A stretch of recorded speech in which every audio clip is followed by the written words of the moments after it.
Нощта беше влажна и мрачна и брайлските улици пустееха.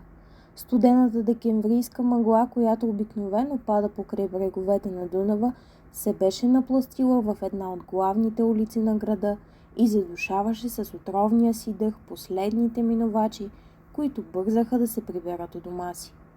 Мъжделивите фенери, що стърчаха на почтителни разстояния по двете страни на улицата, едвам прокарваха мътна и неопределена светлина през мъглата и като че още повече увеличаваха мрака.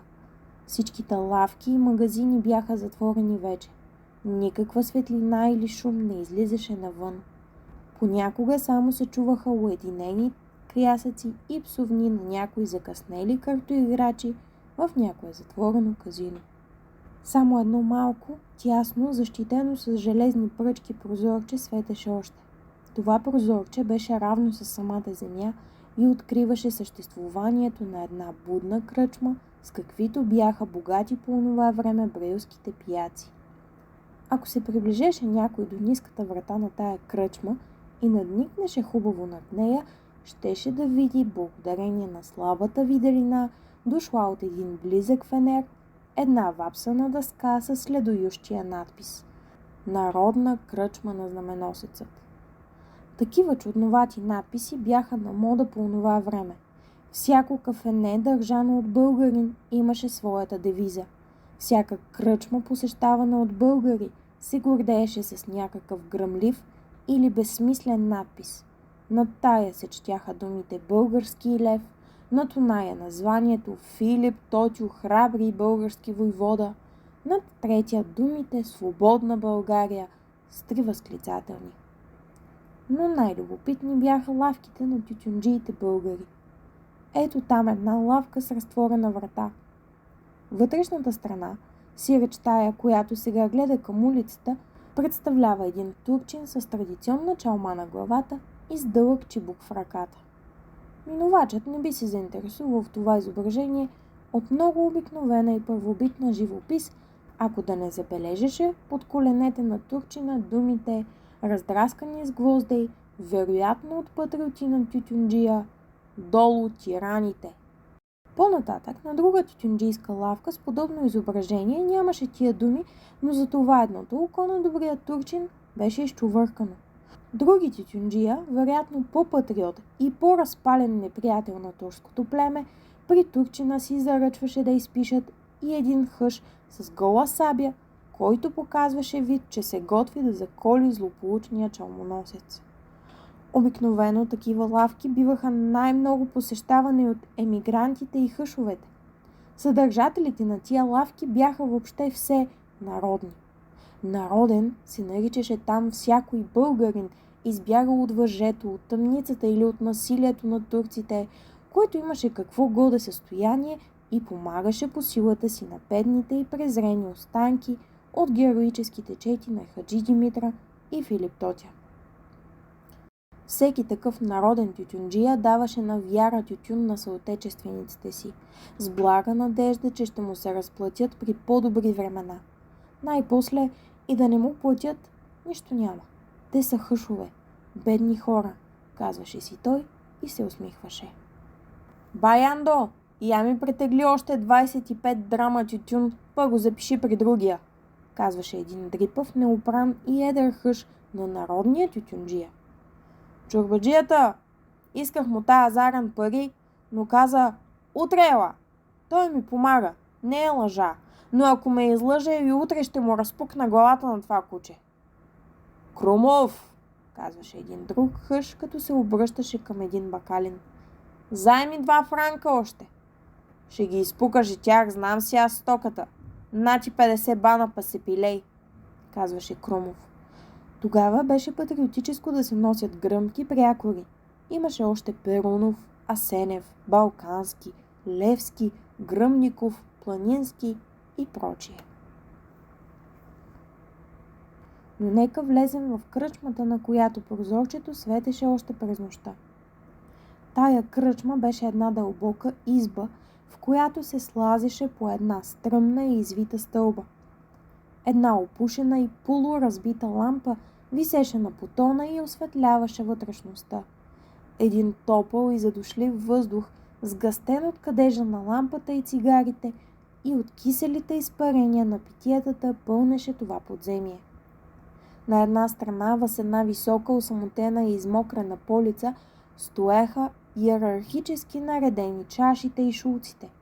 На срещната стена бяха налепени няколко литографически картини, които представляваха боевете на Хаджи Димитровата чета при Върбовка, при Караисен и клетвата, която прави същата чета на Дунавския бряг. Няма нужда да описваме подробностите на тия картини. Те са разпространени по всички кътове на отечеството ни и всеки от нас ги е гледал на времето с благоговение и възторг. Достойна за любопитство беше още една картина, изписана грубо, с ръка, залепена под горните три. На лявата й страна беше изображено нещо като село.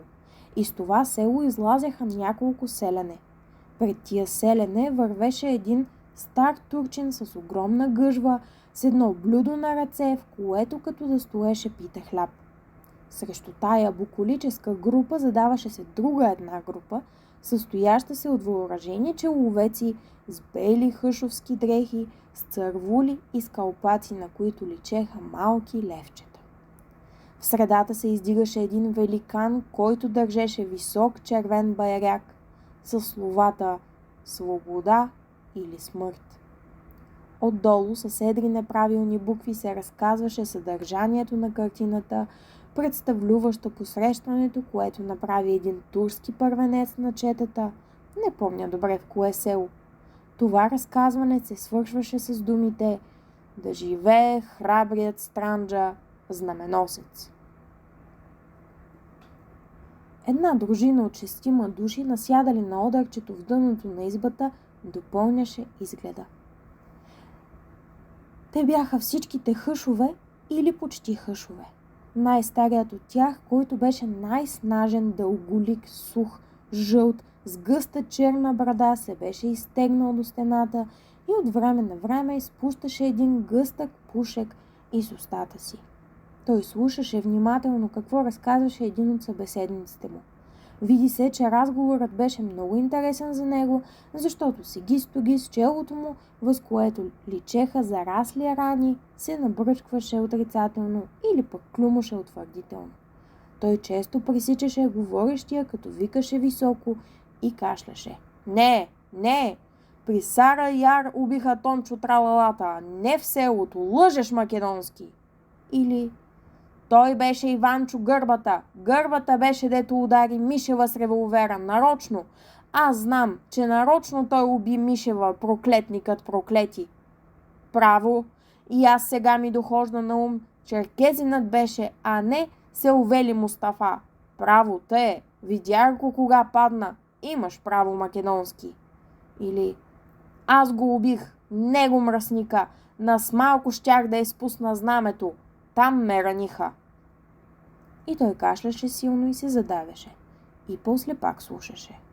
Оня, който разказваше, беше един висок мъж с дребно и надупчено от шарката лице, с дълги сиви мустаци и с лукави и дръзки очи. Той носеше едно огромно, извехтяло и без копчета пълто и громкото име Македонски. Никой не знаеше нищо от миналото му, преди да дойде във Влашко. Освен това, че той бил войвода на някаква хайдушка чета в Македония. Може би този слух беше причината, дето той упражняваше осезателно влияние въз другарите си хъшове. До него седеше турски един друг момък на възраст, до 30 години, комуто казваха хаджият. Той имаше лице, сухо, длъгнесто, жълтеникаво, което се окончаваше с една остра брада без косми. По това лице ясно се виждаше изражението на уморяване и отслабване.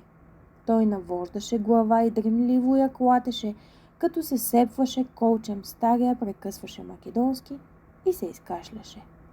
До хаджият седеше други млад човек с черно и нагърчено от преждевременна старост лице, бръснато.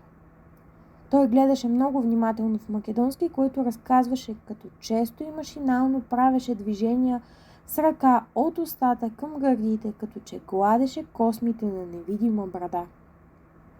Той беше поп и беше участвувал в овчетата на Тотя. Сега беше хъш, а казваха му попчето.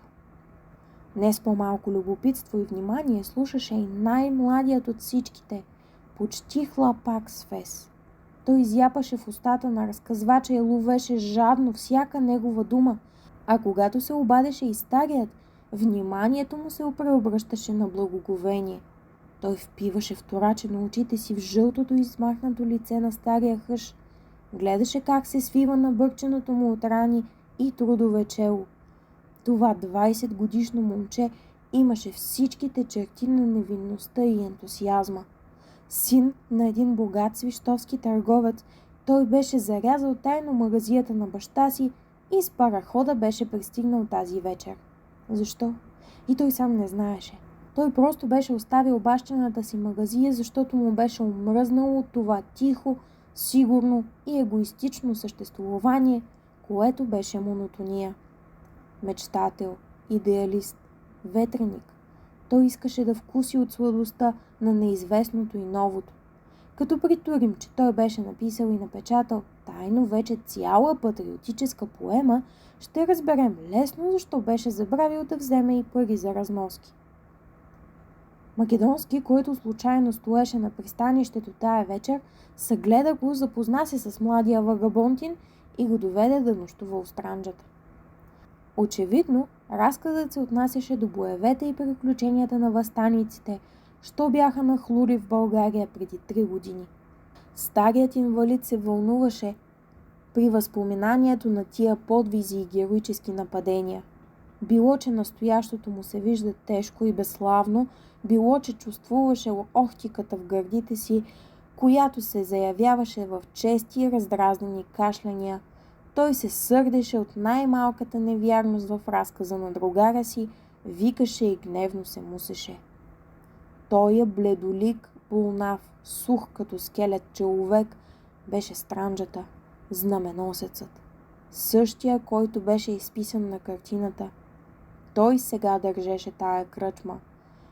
Ето защо младото момче гледаше на него с такова страхопочитание.